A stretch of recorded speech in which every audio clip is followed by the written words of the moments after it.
All right, super excited today to have a returning guest joining us here on Green with Envy. He is one of the best Kings coverage men in the business. Brendan Nunez joining us from Kings Pulse podcast, the Kings Herald, and the Sacramento Bee. What's going on, my guy? I'm doing well, guys. I appreciate you having me back on. One of the best in King's business is like a compliment, but at the same time, a pretty low bar. I'll take it. I'll take it. Hey man, everybody's got to be the king of something. Everybody's got to be at the top somewhere. So you know what I mean. You got to take it where you can get it. But we were talking before we came on here, man, and you got a lot going on right now. You're credentialed. You're in the arena for all these games now. Tell us a little bit about what that's like, and how that's kind of changed your perspective of the team and also the coverage that you're putting out there. Yeah, well, it's probably different for other teams, but I mean, to put it bluntly, like the Kings are a shit show. And there's great aspects. Like I think that all of the technology that they work with, the stadium's absolutely gorgeous. It's one of the newer ones in the league. They're great in any sort of addressing off-court things and things like that. But I guess I just say that because you hear so many behind-the-scenes things just from rubbing shoulders with different media members who have been well connected for a long time. And it's a lot of like, oh, now this makes sense. Like, I get that, or a lot of moments of like reflecting of like, man, I was really critical of this, but never would have known that there was actually this valid reasoning behind it. And it's just something that will never come out, but there's just understanding and like getting a peek behind the curtain of like actually the behind the scenes stuff has been eye-opening and cool, and it's just a lot of time and a whole different learning experience of like, it's not even basketball necessarily that I'm trying to learn, which that's part of it, and always been part of the process, but it's just like, okay, how do I navigate through communicating with the Kings media relations team, or how do I get a player to answer a certain question, because if I ask it directly, I'm not going to get my answer, so I gotta like kind of beat around the bush. And so it's just that'll be I guess that's my little rant of there's just a whole lot of extra crap that I'm in the learning process of, but it's overwhelming, but I'm definitely not complaining. It's a dream come true. So who you said you got credentials now, and you mentioned some players. Are there any players that you feel like you've started to develop positive relationships with and some inroads with? Tyrese and Tyrese Halliburton, and that's why there's no trade for Tyrese Halliburton. I absolutely refuse. We'll get there. We'll get there. He's going to come up later. Yeah, sounds good. And early in the year, one of my first couple days there, I asked Luke Walton when he was still the coach. They were playing Charlotte, and I was like, you guys typically hide Tyrese on defense.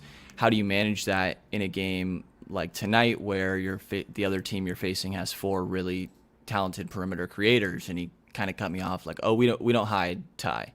And that was like a learning moment of like, all right, nope, I need to realize no coach is gonna throw a player under the bus.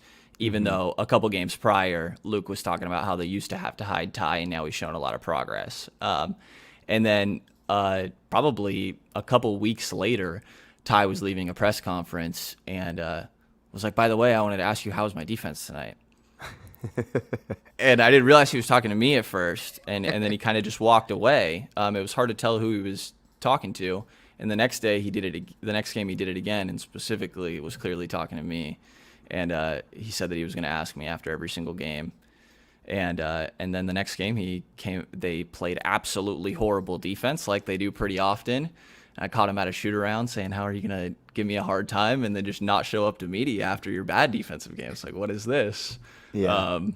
And yeah, just kind of joking around about it. But Ty's definitely one of like the easier personalities to mesh with. And I think being on the close in age really helps with that as well. But now that's about the only thing. Everybody else is definitely like a shell to break into, and I just got lucky that I guess Ty felt the type of way. And it was a take where it's like, Ty, they do hide you on defense, bro. Like, Yeah, it's not me one that talking you out my can- ass. you can have a dialogue about it. It's not like, bro, you suck. You know what I mean? Like where some guys have like a very aggressive, visceral take, and it's this was like one that actually had nuance to it. And it's like, we can actually talk about it. It's like a strategic conversation. So it's one. Yeah, that, I can reasonably defend myself. Like teams are hunting you, and the Kings refuse to switch you on to guys. Like you can't tell me this isn't happening, bro. Well, like with that, let's talk a little bit about the Kings, especially for our audience here. I mean, the Kings right now, they're on that edge of, and this is what I think is really funny about the play-in. It's created this whole new dynamic of like what going for it means, especially as we're coming to trade season. Because now all of a sudden a 10 seed, and you can technically say, hey, we made the playoffs if you make the play-in. And, and the Celtics find themselves right in that same position as well right now, where we're kind of teetering on the edge of that play-in tournament. And so for the Kings, a team that is, on the precipice of a record that nobody wants to be a part of for consecutive seasons, missing the playoffs, right there with those vaunted Clippers rosters, where is this organization right now? Obviously, made a coaching change already in the season, but there certainly is some talent there. There's a reason that we're going to talk about trying to make a deal that maybe helps both of our teams move towards, a better place either now or into the future. But, where is this team? Are they going for this play-in? Is this like, how important is making the play-in tournament right now to this franchise? I mean, I think it's been reported very often. Like it's clear there's a playoff mandate is the wording that we hear all the time. They're going on to what I think is 16 years of a playoff drought. It's kind of impressive. Like we talk about the Kings never being consistent. I don't know. They've been consistently bad for a while now. The wrong type of consistent, but it's still consistency, Consistently inconsistent. Like I'll take it where I can find it at this point. So I think it's debatable if that's actually the smartest move. I think that you could keep Fox and Halliburton and still clearly not win games and acquire a top 5 talent.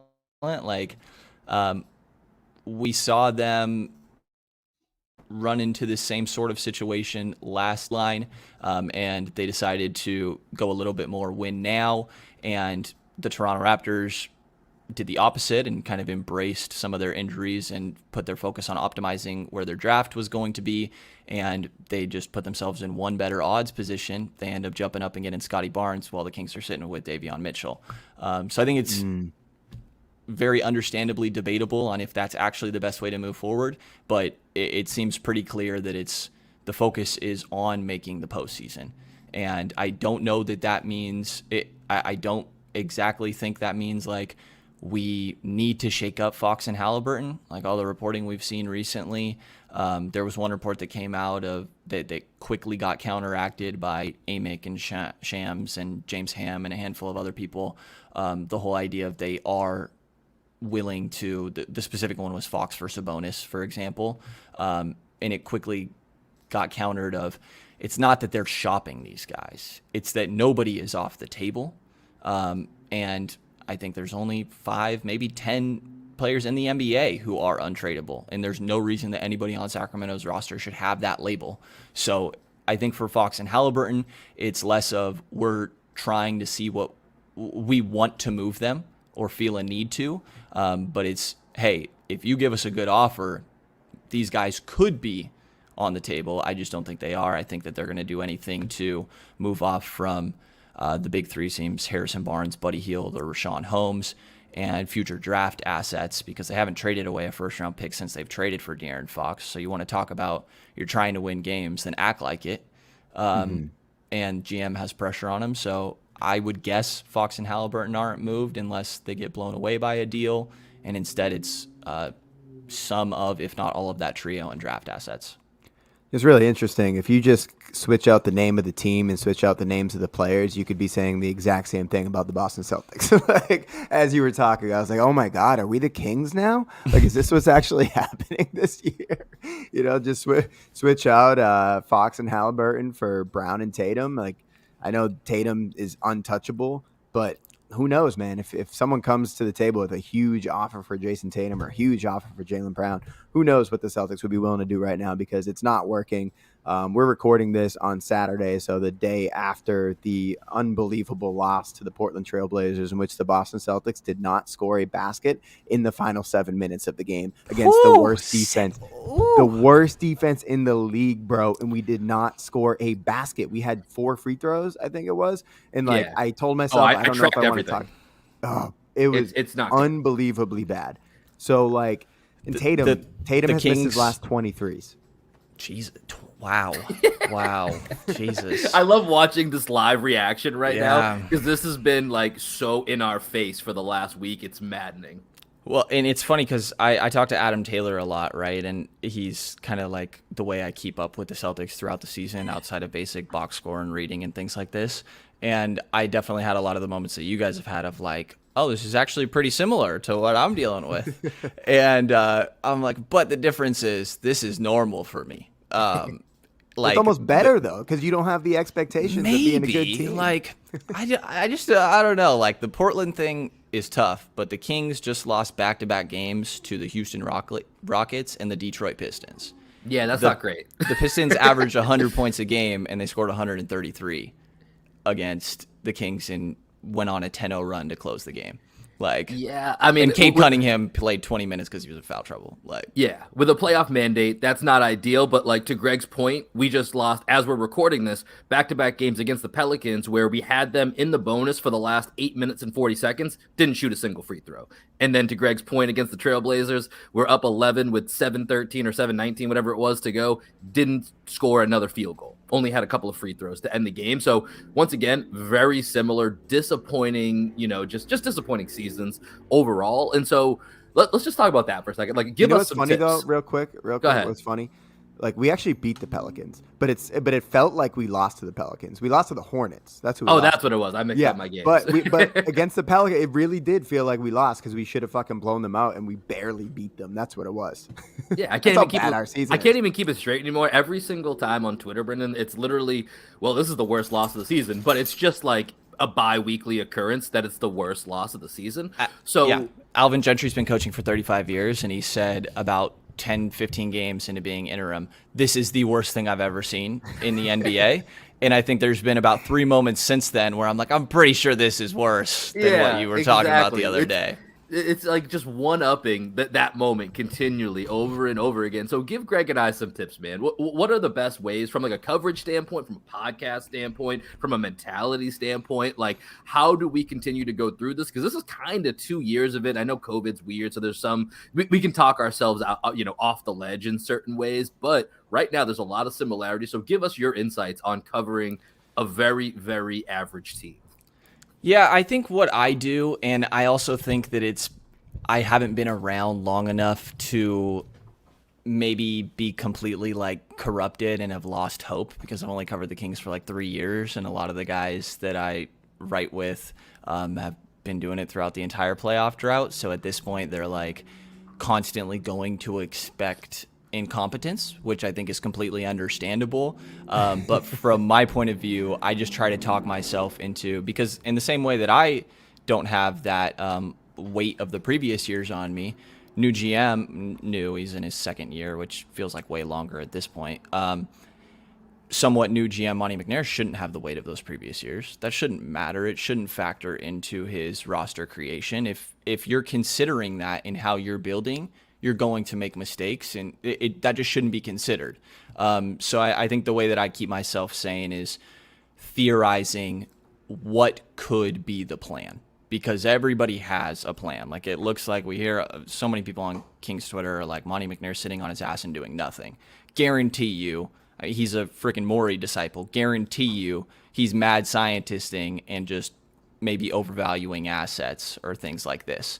But every single one of these GMs is in there working their ass off and coming up with so many different theories and potential ways of improvement moving forward. So that's where I keep my sanity. And definitely by, I looking at the top end talent.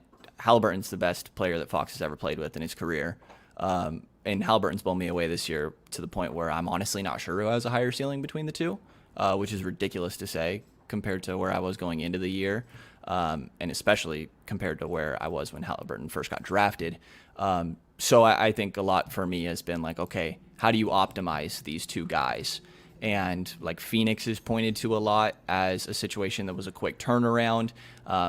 Obviously a little bit of an outlier, like they capitalized on the Chris Paul situation. But then the other aspects are you got good surrounding complementary pieces like Jay Crowder, Mikal Bridges, DeAndre Ayton. Some of those guys may be a little more than complementary, but you get what I mean. And then Monty Williams is a big deal, getting a coaching improvement. And that's where the culture change was by bringing in a leader, and both on the floor, and the Kings have tried to bring in leaders. From my understanding, this is a similar issue with the Celtics, is there's a lack of leadership. But the Kings have tried to bring in guys like that, like we saw Iman Shumpert a couple years ago. We've seen even before that, Garrett Temple was that guy. Right now, it's like Tristan Thompson had some rant that went viral earlier in the year. We tried that route last year. Didn't work. Right, I forgot actually. Yeah, and it's like those guys are good leaders that bring a sense of accountability that is needed and kind of desperately needed. But the issue is your words don't carry enough weight, especially when you're looking at Tristan Thompson. Dude does not play. But when I had this conversation with Adam the other day, even a Marcus Smart, I think that guy, that level of contribution can be enough, but even then it's kind of shaky. Like, you need one of your key contributors to be that guy, to be a leader and bring a sense of accountability. I don't subscribe to thinking it needs to be the top guy. Like, this is a conversation with Fox a lot. I would guess the same thing sort of happens with Tatum, where it's like, well, he's not a leader. He's not good enough. He has to be the one to do this. I don't think that's the case. Steph is great, and he does have leadership qualities, but it's Draymond. Yeah. I wish I had other examples off the top of my head, but I think I think that you can get another guy, and I think I think a good one would be like Toronto a few years ago, right? Kawhi was the best player, but Kyle Lowry was probably the heart and soul and the leader of the team. But you're talking about healthy ways to cope with a shitty season. So like, it's dry January right now for me and Will. I think, Will, you're dry January right now. I fell off the wagon last night. Oh, you fell off. Yeah, I mean that game will do it to you. It was 3 weeks strong, and I had a buddy that was leaving town for I hadn't seen him in a while. Had to have one last year. So three weeks strong, but we're gonna try and build it back up again. Yeah, so like last night, watching that game, normally what I would have done in the past is just like break out a bottle of whiskey, and I couldn't do it. So I had to sit there, and what I found myself doing, I was texting with one of my best friends, Phil Keefe, and we were literally the whole time we were just making fun of the Celtics and how bad they are. Like the fact that Portland played a zone the entire game, and we had like 3 or 4 droughts in which we did not score a basket for over 3 minutes. So it was just like, how is this possible? They're not playing defense. Scal on the broadcast just kept going, Portland's not playing defense. They're playing fake defense right now. And yet we just like couldn't get out of our own way. So what I've been doing is just texting with friends, just like, sometimes I'll text my buddy Matt Manning. Sometimes I'll text my brother. Last night it was my friend Phil. And we were just making fun of the Celtics. And what we took away from last night was that never in our lives have we compared an NBA team to a middle school basketball team and found like actual comparisons between the two as much as we have this season with the Boston Celtics. Like, they're playing like a middle school basketball team. It's pretty sad, honestly. It's like, why can't they just pass the ball into the middle and then break down the zone? Like, just, put the guys. There were times last night. I'm sorry, I'm going off right now, but there were times last night where we would like go to swing the ball, but someone would vacate an area too soon, and like we catch the ball at the top, look to reverse opposite side, and there would just be nobody there. And then we were like about to make the pass. It was like, wait, where'd the guy go? Like, he's right there. All you have to do is just hold that spot, and we get a wide open shot, and the guys are just running with it like chickens with their heads cut off. But I digress. How much of it do you guys? No, I can absolutely see it, and it's funny because in the middle of this, I'm like, yeah, no, I remember doing this, but at some point, I doesn't even faze me. I'm like, you became numb to it. In a way, I expect it, I guess. At least it's not unexpected. It doesn't blow me away. It happens, and I'm like, okay, another one of these. I asked a lot of questions when I first got credentialed and was fairly comfortable. It was like my way of trying to learn things, probably asking questions I won't need to ask again at any point down the line. But I have absolutely reached a point where I'm like, all right, this is the second. I don't know what I'm supposed to ask right now because this was horrible. But I wanted to ask how much, because I think that this is a debate in Sacramento as well, and I think it applies to the Celtics. How much of it you guys weighs on poor coaching compared to poor roster construction? I think both are important, but like for the Kings, because they moved on from the coach, all the focus has turned towards the roster construction and the unevenness and poor complementary players alongside the stars that you have identified. But at the same time, they do still really have what I think would unanimously be a bottom 5 coach running their team, who, by the way, took over 16 games into the season. I don't know who the hell fires their coach 15 games into the year. So, yeah, I'm curious where you guys are with that. Where is it roster construction compared to coaching? How much in each direction? I would say it's probably more coaching, honestly, but how I feel about it. Like last night, for example, in that Portland game, the first 9 minutes of the game, Ime kept in Robert Williams and Al Horford at the same time, right? And like in general, which then necessitated him playing Enes Freedom, and we don't need to play Enes Freedom at all. So like not staggering the bigs has been a huge issue. It was a big issue last year as well. And then he played Dennis Schroeder for the entire first quarter, but then didn't play him, I think, at all in the second quarter. So it was like, all right, like, do you love Schroeder? Like, you played him for 12 whole minutes and then you didn't play him in the second quarter. So what happened there? Like, why would you go for him for a full 12 in the first and then bench him in the second if you didn't love him, what he was doing in the first quarter, And then like, one thing that he got a lot of flack for at the beginning of the year, which he's definitely been trying to change, is his end of game lineups, where it's like if a lineup was rolling, he wouldn't stick with it, but he still hasn't found out like when he's supposed to move off of that rolling lineup. So last night in the game, he had this one lineup of Romeo, Tatum, Grant, Al, and I forget who the last guy was on the court. JB, I think. No, JB was on the bench. So JB was on the bench until 4 or 5 minutes left in the fourth quarter, right? So we started to build this lead, but it was very clear that like the Romeo Langford minutes, the magic was up, right? The magic was up with him, and he, rather than like keep bring in JB, he waited like an extra 2 minutes, and that extra 2 minutes, that's when the game kind of got out of hand, and that's when everything started to go downhill.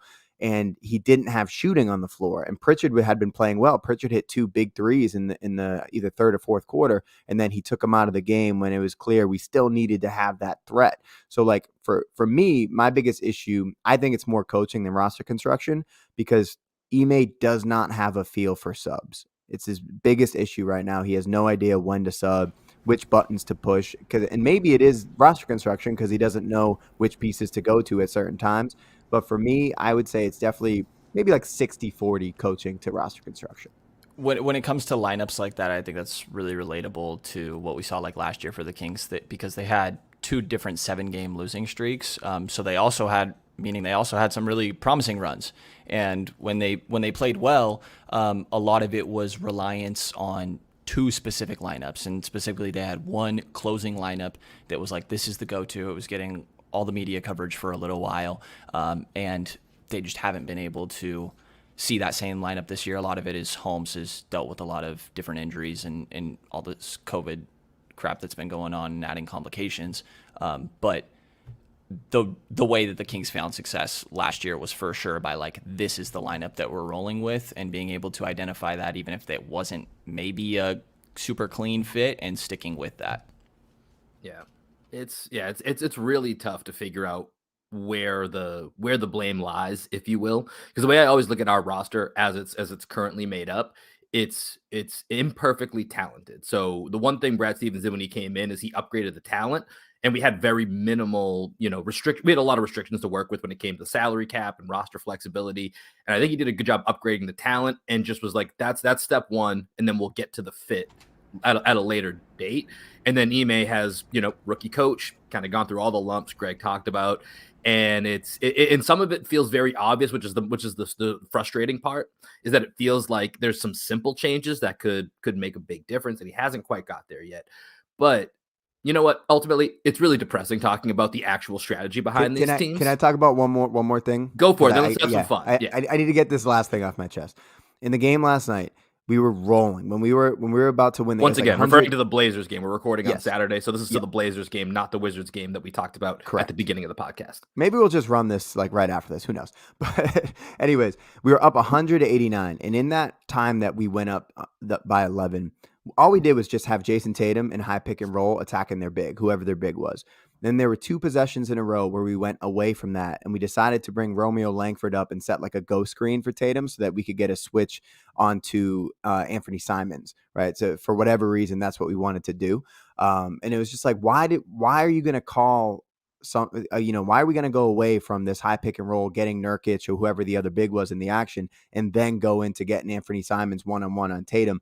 And then and then from that point on, I think we didn't score another basket. I think that's what it was. Right when we went away from that, we didn't score again. So Ime just like not understanding like, oh, they can't stop this. Just run this action and the game will be put away. If we run that action on those 2 possessions, we probably go up 16 points and then we win the game. Yeah, it's the same script that we've seen play out. There's about 3 to 4 different scripts for the way that Celtics games play out, and I feel like the way that we're talking about the Kings, it's very similar. It's like, it's this one tonight, and you know exactly how it's going to play out. Either you fall behind big, you make a fake comeback, or you have a big lead, you see it falling apart, or you know a fourth quarter collapse is coming, whether we're going ISO or it's the bad substitution patterns. There's, like I said, there's a handful of them, plug and play, and then essentially Greg and I have to come on here and record a podcast and try to figure out a new angle of how this is any different or what happened to the progress that didn't exist. And so it becomes this, maddening circle. So with that, let's have a little fun here, boys, because this is just sad at this point. So let's try to find a way that we can maybe make both of our teams better. And it's trade season, it's rumor season. Things are flying around. Both the Kings and Celtics are heavily involved in all of this. Essentially, been multiple reports. You already talked about it, Brendan, a little bit about the main guys that are really available for the Celtics. Seemingly, there's been multiple reports from Shams, Woj, Brian Robb, a few others. Basically, anyone besides the J, welcome to have a conversation. And that's kind of where the Celtics are at. So let's play make a deal. Screw Monty McNair, screw Brad Stevens for right now. The 3 of us are going to figure this out. We're going to pretend like it's just the Celtics and Kings. No one else is making offers right now, and we got to come up with a deal. And so, actually, Brendan, if you could, you were talking about a report that came out relatively recently of a potential deal that was offered for Harrison Barnes last year. Could you refresh us on what that is or was? Yeah, this is the first time I'd seen it like officially reported. There was a lot of whispers of it was probably X, Y, and Z for Harrison Barnes, which the Celtics reportedly had a lot of interest in last trade deadline, specifically because that TPE that they ended up absorbing Evan Fournier into. And the official reporting that came out, it's James Ham, who does the Kings beat and one of the best guys for the Kings, said, quote, the Celtics were offering a 2021 first and some combination of Pritchard, Langford, Nesmith, end quote. So I take some combination Pritchard, Langford, Nesmith as maybe it was Langford and Nesmith or just Pritchard or just one of the guys. One of or 2 of the 3, something along those lines. Yeah. So, I mean, I think that's interesting, especially from my point of view of like, okay, what is the league-wide evaluation of Harrison Barnes? But I think it gets complicated because that same TPE isn't available, and these middle-level contracts that make for easy matching salary is kind of difficult when I look at the Celtics side. So let's start there then. So let's start with Harrison Barnes.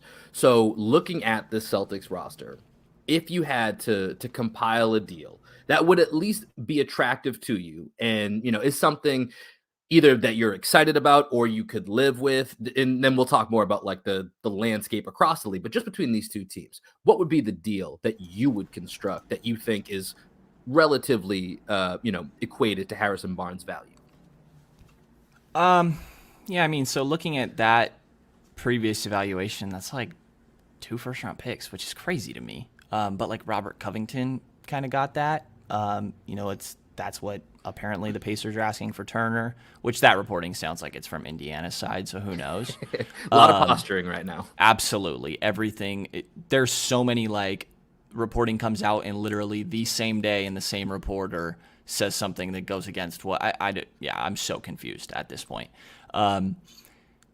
Taking off the GM hat for a second and not trying to get a steal of a deal and taking advantage of my lack of knowledge, talk to me about Al Horford and where he's at this point in his career. Like, how impactful is he? I think Al, if put in the right position, that's 20 to 25 minutes a night at the 5. I think Al can still make a difference. The biggest thing with him this year, his above the break 3-pointer is just gone. He just doesn't have it anymore. He's been pretty money from the corners of late. He can still switch. Like, he had a couple great possessions last night against the Blazers where he switched on to Anthony Simons and locked them down. So he'll have these great moments, blocking shots, being switchable on defense. Is he worth his contract? Absolutely not. But that contract becomes non-guaranteed or half guaranteed next year at like 14 mil. So I think he's I think he could help the Kings for sure. I think he would be an upgrade over, what y'all have at the 5 position, specifically Tristan Thompson. And I think it's worth throwing him in there. I don't think you're getting too much of a negative asset. And from a culture standpoint, Al is certainly revered around the league. He's one of these guys that if you're talking about the Kings culture, which is something that you had brought up earlier, like that's a guy that could have that positive influence behind the scenes. So I don't know how much you have to look at that from a value standpoint of a trade, but like Greg said, his contract becomes basically half guaranteed next season. Yeah, and that's interesting that partial guarantee. I didn't realize that was there. And I think Harrison Barnes also fits into the whole fits into trying to build a good culture. And I think, but I think Al falls into this also. It's like Harrison is a great part of a good culture, but he's not going to be the one that sparks the creation of a good culture, if that makes sense. Yeah. He's not the leader of the revolution. He's like a lieutenant in the revolution or something. He's a phenomenal follower. And number 2 in command that's going to back up the guy that's leading. So I think it's interesting because I think that Horford could play the 5, and then I actually think putting Holmes at the 4 is intriguing. Like when I talk about Miles Turner for the Kings, that's what I would do. I would still try it with Richaun Holmes. He moves really well on the perimeter for a big man. The issues with this team is any sort of defense, specifically rim protection and giving up points in the paint. And perimeter creation, but it's perimeter containment, but fix one or the other, and having 2 bigs certainly helps with some rim protection. And then rebounding as well. So I think having 2 bigs is intriguing to me from Sacramento's point of view. They also lack playmaking. They were trying to make Richaun Holmes, Alex Len, Damian Jones, Tristan Thompson passing big men earlier in this year with Luke, and obviously that's not something that those guys do at a good level, and I think Al would easily be the best passing big. That's, in my mind, one of the more underrated aspects of Al's game. So I think there could be something there. I haven't seen any sort of reporting linking the 2 teams this year. I think a lot of what I had seen around, and not sourced just from things anybody would read, had a lot to do with the TPE that was available for Boston last year when it came to Barnes or Buddy. But talking it through now, I really don't hate Barnes for Horford. At the same time, it does kind of feel like a lateral move for the Kings. Well, what else would have to be? So there's about an $8 million gap in that, or about $7 million gap in the contracts. So I know something else, salary filler, would have to come back for the Kings. Is there anything else on the Celtics side that you would need? Because Harrison Barnes is clearly the superior player at this point. I don't even think that's a question, even though Al has value. What else? Does that mean there's a pick or 2 in there from the Celtics, or what else would have to be in there? Yeah, I think the Celtics pick this year. If you're doing say top 8 protection or something, pick, yeah. Yeah. Better by the day. For sure. And even last year's pick ended up 16 and was Şengün, which is a guy that the Kings fan base absolutely adored, and I think a lot of them would have been happy with at 8. And it's that pick's not going to be very good. It's you don't really know. And again, you lose a couple more games because you trade out Barnes. Maybe you're talking about Scotty Barnes and Alperen Şengün, and all of a sudden it's a whole different situation. God, I love Scotty Barnes. Me too. Goddamn. I'm so sorry you guys have to watch that all the time. So I think it's interesting, if there was a Horford and, like I said, even if you want to do lottery protected first sort of thing, for Barnes, I think that's interesting in a vacuum. I think where it gets lost in my mind is that the Kings need to make a big move. Yeah. And Harrison Barnes is the best large salary that I think that they would be willing to trade. So I think that, again, while I think the deal makes sense in a vacuum, I think given their circumstances they're in now, they probably would look at Barnes and be like, no, that's a guy that we need to have for the matching salary for Simmons, Jeremy Grant, Domantas Sabonis sort of thing. Mm-hmm. Yeah, for sure. So what is Hield's value right now? What is his contract at? And like, do you see him as a positive or a negative asset?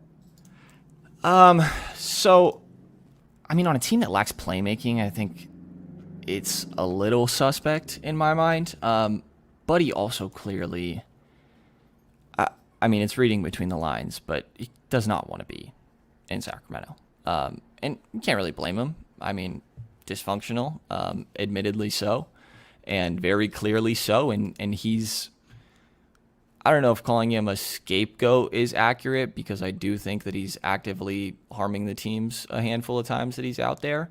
By throwing up horrible shots, he'll go 1 of 5 in the first half and make a free throw, and all of a sudden he's throwing up a horrible heat check. But at the same time, Buddy Hield is second in the entire NBA in three-pointers made this year. Like, there's no denying he has this elite skill, and he still tries his ass off on defense, even if he's not very good at it. The effort is not an issue there. So I think that he has more value than what, like, I would guess, or anybody that, like, watches a whole lot of Buddy Hield would guess, because his skill set, what he does at an elite level, is really valuable to a team that's going to put him in the right situation, that he's going to be happy to kind of play that role. So I think that he's viewed as a negative asset, and it would just be like, oh, well, he fits really well here because we are like a Philadelphia. We really need spacing, and there's a lot of banging down low to Joel Embiid, and it's like, you're not going to help off of Buddy Hield. I don't care that he's only, I say only, but 38 or whatever % from 3 this year. So I think that that still holds value. It's probably viewed as a negative deal. It's just so hard this year because he has a game of, shot the ball 2 times last game. And I don't understand. And then earlier in the year, he shoots 16 threes in a game. Like, I don't. So we're playing Let's Make a Deal, right? So let's make a deal, man. I would be interested in a Harrison Barnes Buddy Hield package, which would be what, around 34, 36 million? I got it here. I think it's even higher. Yeah, it's 43 is the total that I'm looking combined? at right here. Okay. Combined, 43. Yeah. Okay, so I don't know what exactly salary filler we need to go in there. Maybe it's a Jay Rich or something like that. But Al Horford, Nesmith, Romeo, right, as like the 3 main pieces, and a first for Barnes and Hield. Will, for your thoughts first. Do you think that's a fair offer to make if you're the Celtics? You're tugging at my heartstrings. Oh, I'm sorry. You said Will. Go ahead. I'm a big Romeo guy is what I was going to say. I'll go first. So also, that was a very tame explanation of your feelings on Buddy Hield from what I know behind the scenes, considering I know you and Adam are very close. Adam's our podcasting cousin, and his description of Buddy Hield every single time I talk to him is he's ass. And I know that is no lie. That is where I'm at so often. I just have to remind myself that this guy has value in the right situation. Yeah, that's fair. I think everyone has to do that, especially when it comes to role players and like ones Buddy. that you're watching a ton. I like Buddy as well too. And so let me run that back one more time, Greg, with the let me run that back one more time for our make a deal. So coming to the Celtics is Buddy Hield and Harrison Barnes.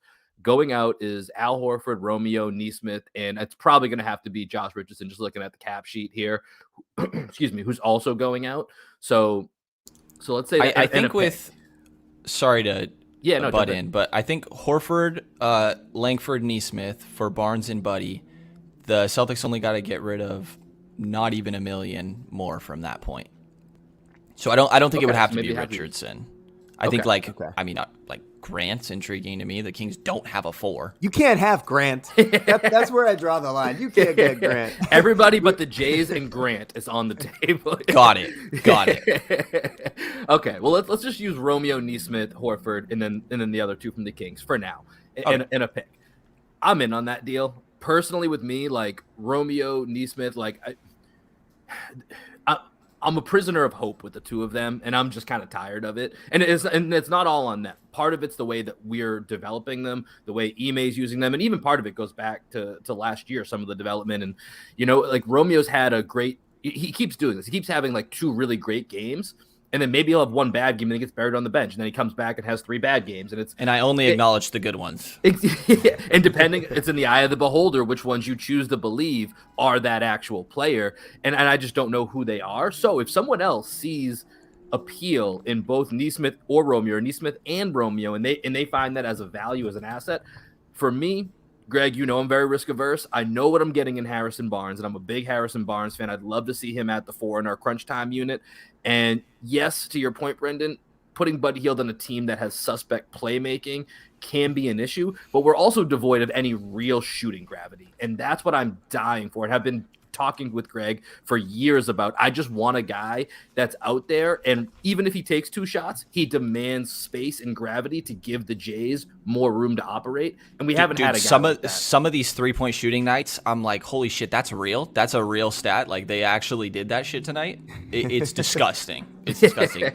But if you have Pritchard and Buddy alongside the Jays, and Grant as the 5th, like exactly, and then now you're working with a rotation that's constantly going to have some type of spacing on the floor. So I'm into that deal personally.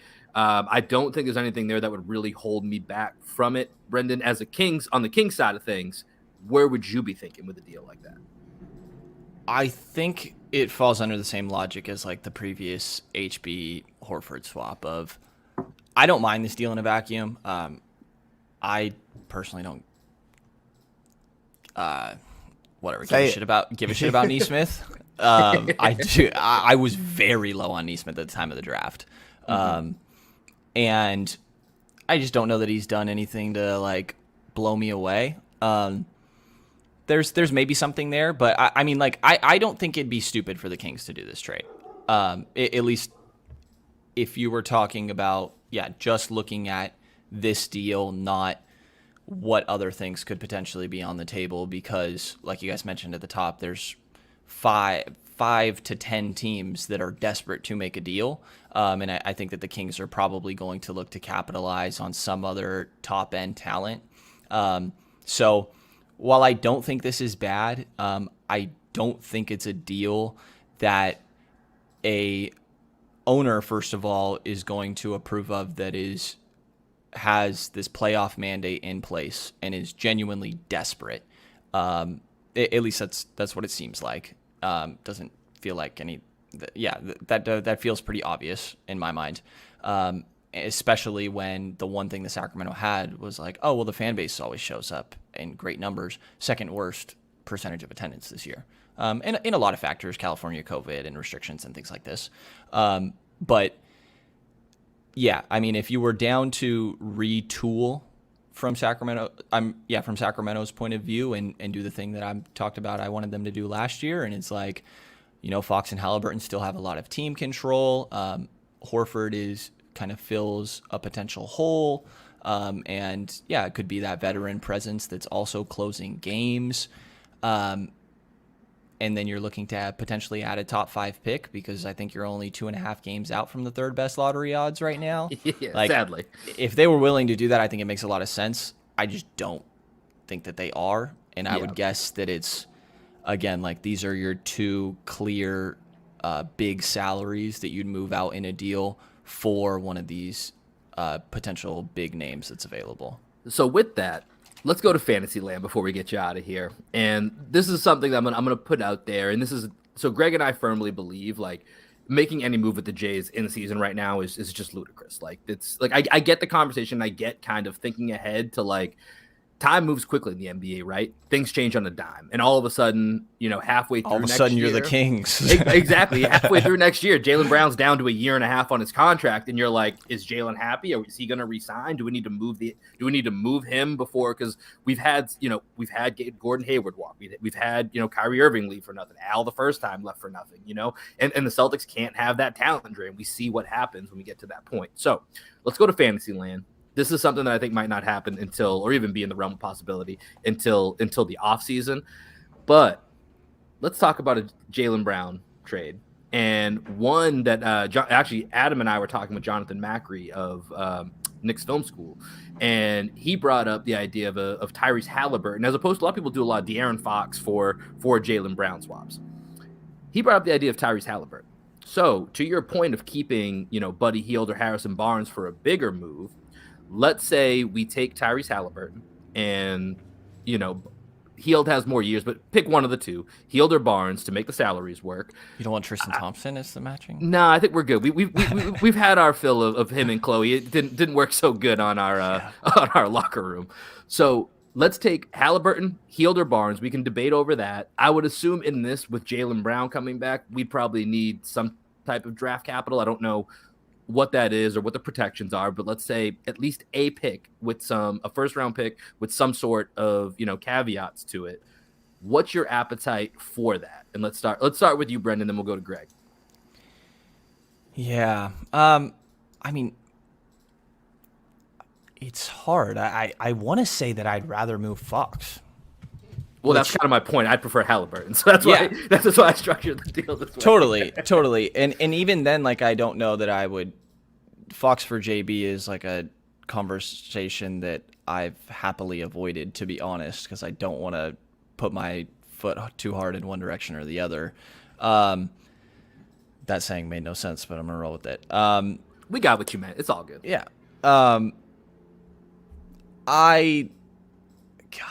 The athleticism. I'm just imagining Fox and Jaylen Brown in the open court. They'd be good together. I think there's some bones to a deal here if we both get to a certain point.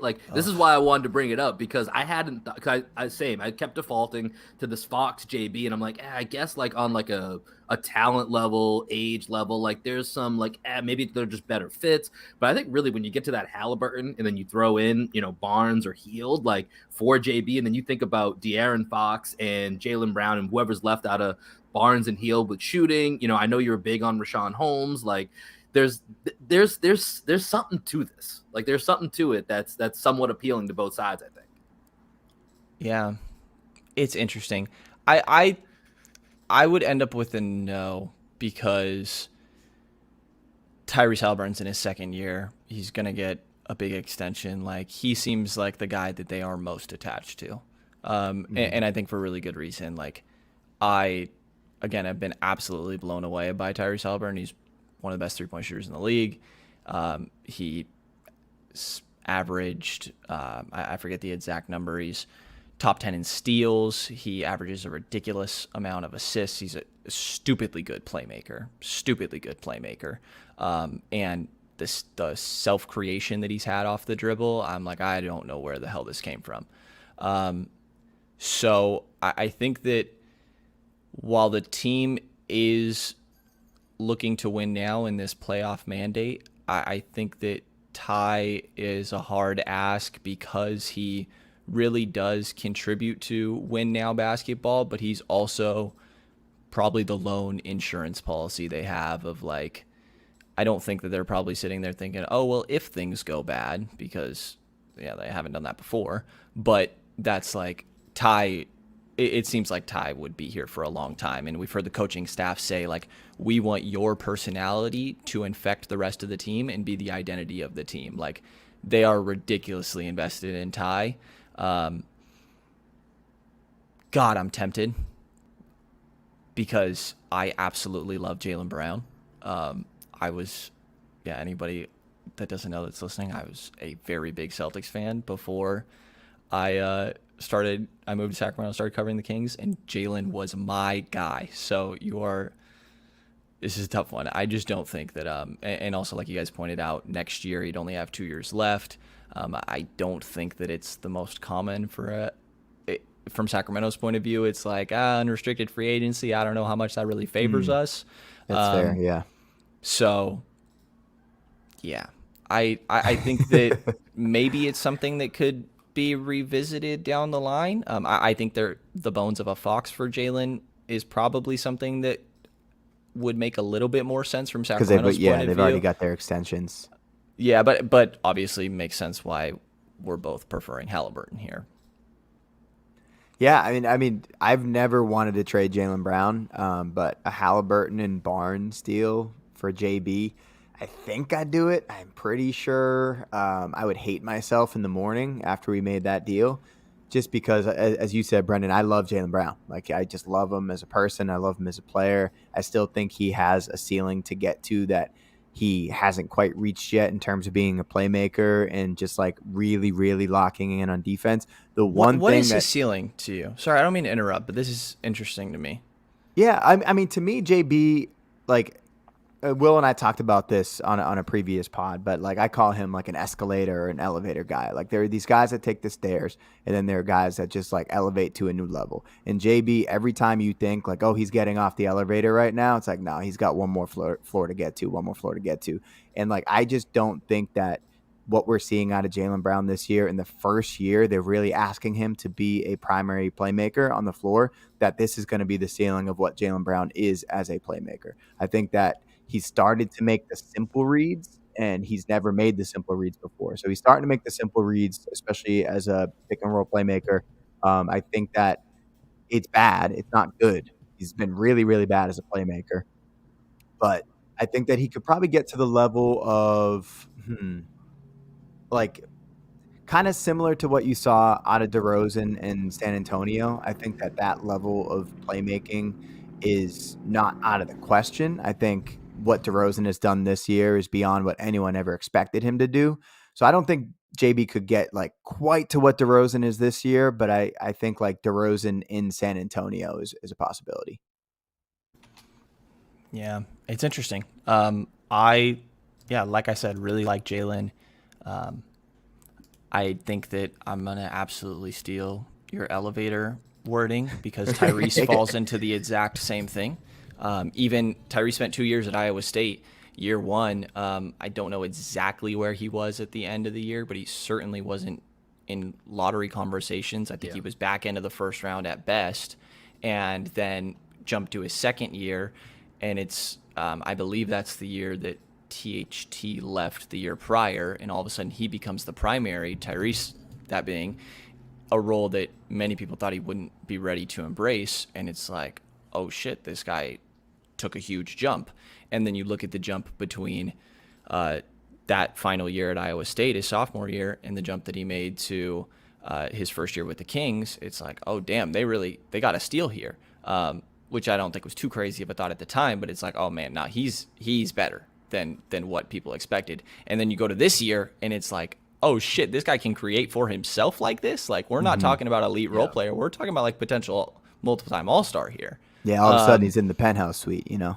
Right. And yeah, I think Jalen is, I mean, shit, coming out of Cal, it was like, can Jalen shoot? Yeah. He was athletic, couldn't handle, couldn't shoot, Right. couldn't create for himself. You know what I mean? Yeah. So, and that's why, like, it's when we talk about like the ceiling with JB, I've stopped doing it because every year I've come in and been like, okay, this is what he can do. This is where he could be he could be, the third best guy. He could be an all-star. He could be and then he just keeps finding new ways that every year I come back, I'm like, oh shit, he worked on this now. And now this is the thing Jaylen Brown does. So why move him? I know we're like in a hypothetical for the sake of conversation, but yeah. I mean, I think Adam is the one that's kind of talked to me because I'm ultimately, I think the Celtics need to do everything besides moving them until it gets to a point that there's no other move. And I think the hard part about it is, going all the way back to the beginning of our conversation in the roster construction, there's not a ton with this roster to go make moves that actually help your overall basketball team. And so, or it's really tough to do. You're going to have to get a little bit lucky. You're going to have to it's just going to be a really difficult job for Brad Stevens. So I think number one, you do that at all expenses. And that means probably partying with people you don't want to, maybe like Rob Williams in a certain deal or parting with draft picks you don't want to. But I think, you can't, I know Greg's shaking his head at me, but like, what else are you going to do? If keeping as you guys both have Rob Williams, I know. On. That's why it's like, it feels shitty, but it's just like, and that's where it gets to, like, to your point, I don't want to move the Jays, but I do think at a certain point it gets to, listen, we've tried to take our scraps and build something around them. We can't do it. We have to use Jalen, or it could be Jason Tatum. Could be one of the two. I think people more lean towards Jalen as the Robin to the Batman, but I think some people have, their own choices. But you move one of them and you get multiple pieces back, which is kind of what we're talking about here. You get a Halliburton who's young, you get a Barnes or a Heald or whatever it might be, and you try to make what's left around that one individual and then use those parts. But I think that's for me, that's a last resort option is breaking up the two. I think everything else needs to be on the table and tried before you get to that point, because almost everybody in the league, that's not a handful of teams, would be like, oh, two dynamic two-way wings that can score at 3 levels and defend. Like, yeah, I'll start there and figure out the rest. So it's just frustrating because there should be more to this team, but for me, that's what it comes down to. It's a last resort moving one of them. Yeah, I've been shocked all year at the amount of parallels between these two drastically different franchises, because I think that's the exact sort of wording that I would use for Fox and Tyrese. Do everything you can to optimize their skill sets, like build a roster with their talents in mind. What is going to bring the most out of their strengths, and while also hiding their weaknesses, and build a roster with those two in mind. And Boston's point of view, have even better top end talent you're working with. Like, I know Tatum has looked rough and maybe isn't a primary playmaker and initiator when it comes to setting up his teammates. But in my mind, Tatum has MVP potential. Sacramento does not. Has two guys that I'm like, they could make an all-star team a couple times. And these guys have already checked those boxes in Boston. So I think in my mind, like, the hardest part is getting that top-end talent, and that's in place. And I think, is like I said, for Sacramento, being willing to, from the Kings' point of view, they have Barnes, Buddy, if anybody cares, Bagley, Rashawn Holmes. They have guys in the same way that the Celtics do of, Horford, Smart, Schroeder, all the guys we've talked about. But the primary asset sending out, if you're trying to surround those guys with optimal talent, and another guy like, I don't know what the comp would be for you guys positionally, but like, I look at the Blazers as two primary offensive guards, and what did they need? They needed a Nurkic, who is a borderline all-star himself. So I think that you need another guy of really top-end talent, and I think the way that happens is by trading draft picks. So my long-winded way of saying, I agree with you, and I think from King's point of view, I'm like, don't trade Fox or Halliburton, trade the other guy in draft picks, go get Domantas Sabonis. I personally don't care if it takes 3 first-round picks. Also, the Kings are at a point where they need to be desperate because they're sitting in the middle of nothing. You're not down a tank, then actually fucking try to win some games. So I don't know, like, could the Celtics get in on a Sabonis, Jeremy Grant, like, if you're just willing to put in a shit ton of draft picks? Yeah, that's pretty much what moves the needle these days in the NBA. But I'm sure, here's the thing, Brendan, we've taken up too much of your time as it is already, but I'm sure we're going to be back here probably, leading up to the draft, when the Celtics and Kings have the 7th and 8th picks back to back after having missed the playoffs. I'm sure we'll have a lot more to talk about. But we really do appreciate you hopping on here with us. We could honestly keep going with this conversation because there's so many fucking similarities. I can, just so you know. I know. That's why I'm like, this is going to go on for like another hour. But can I do one more thing? Greg. Can I do one more thing? Okay, so when you Greg's the one more thing king.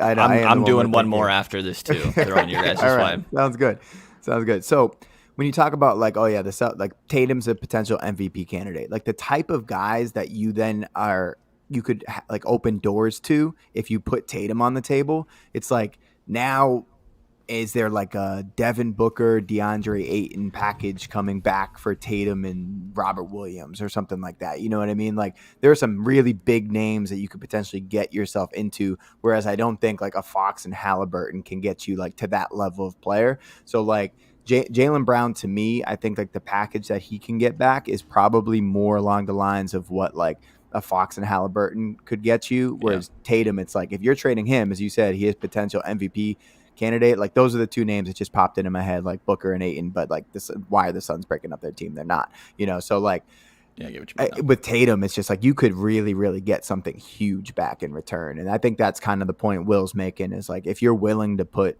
a Tatum on the table, then you can completely revamp everything that you're doing, and then you build around Jaylen Brown. And I think that this is kind of the logic that people have used with Fox recently, like on a lesser scale, obviously, like you just said, but it's like, oh, well, he's our best player. He's got a 5-year contract. Like, you have to trade something to get something, right? Which I think is kind of like the logic that you were just using, and obviously makes sense. But I think that where the complication lies, and this is what makes this deadline so effing confusing, is that there's so many teams that are trading these good win now players and trying to get other win now good players. And like I tried to go back in previous years, like you don't see that happening really. It's a lot of like you were willing to change our timeline. Like Vucevic was swapped for Wendell Carter Jr. Otto Porter played like 3 games for them as match accelerator. Yeah, and then 2 firsts, Franz Wagner and I think next year's first. Porzingis, who was going into restricted and they didn't want to pay, was Dennis Smith Jr. and 2 first-round picks. You know, like, so I think my point of view on that, and it's different teams, but it sounds like I can kind of hear the parallels from the conversations that's been going on in my point of view. And I've admittedly been like a Fox defender in all of this. And the stance I've always taken is like, if you get rid of Fox, you're just waiting. You have to fill that talent void. Like if you get rid of Fox, you have to go and then find a different Fox caliber talent. So, and at least from, I mean, it's maybe different for Boston, from Sacramento's point of view, the only way you're doing that is through the draft. So I think that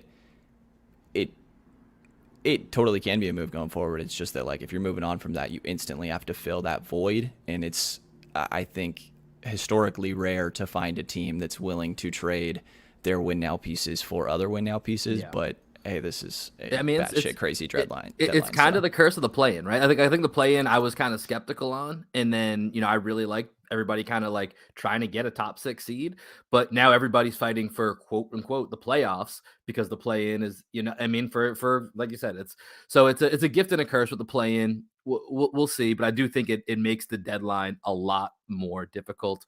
But we've gone super long. We could, like I said, we can keep going. I'm going to do the one more to you. Keep going. You don't have to give me an explanation. We can even just do a quick hitter. Let's do it. Monty McNair calls Brad Stevens and offers De'Aaron Fox for Jaylen Brown.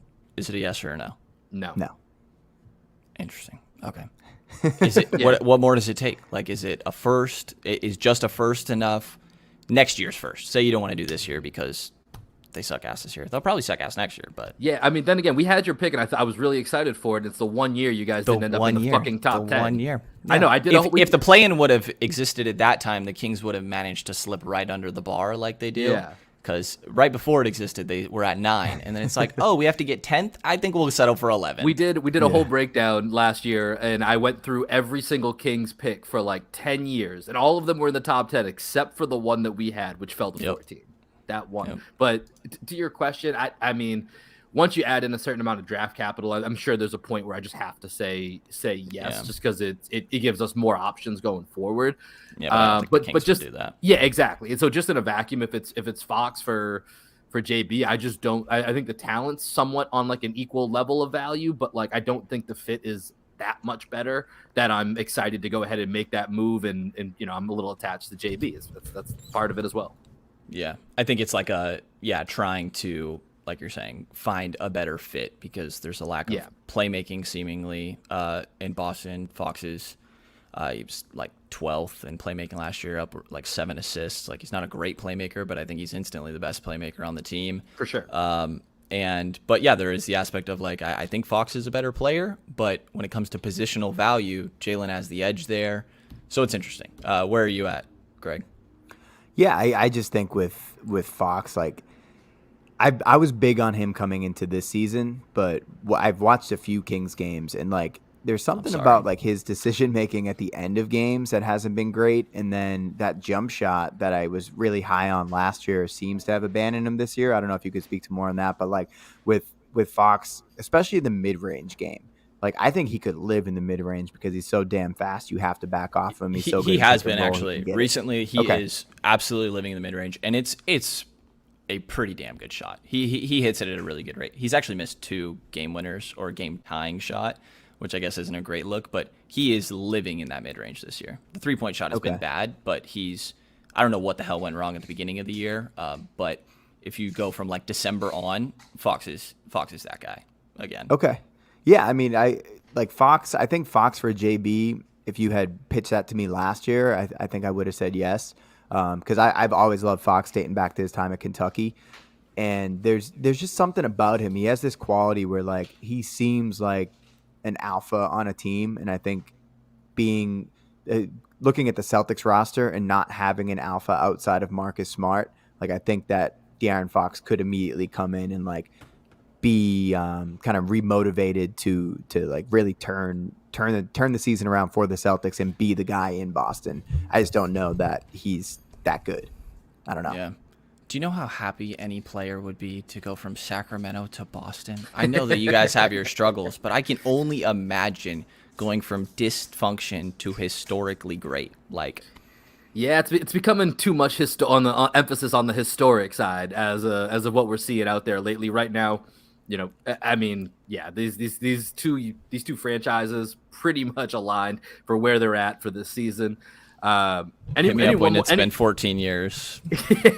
Hopefully we don't get that far. I don't even know if we'll still be doing this podcast. If that's the case, we probably have to find a new topic to cover. Any one more things before I let Brendan tell us where everybody can find him additionally outside of the podcast. This is Will's third attempt to end the podcast. Yeah, it's fine by me. I got time. Yeah. I got no more. No more. All right, Brendan, tell us where we can find your work for those that don't know. Yeah, I think you laid it out a little bit for me at the beginning. It's King's Pulse podcast for anybody that's psychotic enough to want to keep up with the Kings. A lot of what I'm doing before the deadline is getting different guests on to get different perspectives of the handful of teams that are also rumored to be really active at this insane deadline. Like I just did Portland and then Indiana, and I'll have Adam on here soon and do Philly and things like that as well. So I think that is at least like relevant to league-wide stuff. And there's a lot of talk that Sacramento is one of the big teams, big kind of dominoes. Like they're going to make a big move this year, this deadline, and who knows. But yeah, I think it's one time where I'm like, shit, the Kings might matter to other teams. So anyways, yeah, Kings Pulse podcast, and then writing at the Kings Herald and Sacramento Bee. But I appreciate you having me on, guys. Always glad to do this. Always, man. Yeah, we're glad to have you on here. Glad to call you a friend. Like I said, we'll be back doing probably this exact same conversation in the off season. So bookmark your calendars. We'll talk draft picks and more Jaylen Brown, De'Aaron Fox trades probably in a couple months. So circle on back for that. Greg, what are we going to hear when we cycle out of here? Yeah, you're going to hear a song from my band down here in Austin, Texas. We are called Black Sheep Optimists, and this is called The Path. Peace. Peace.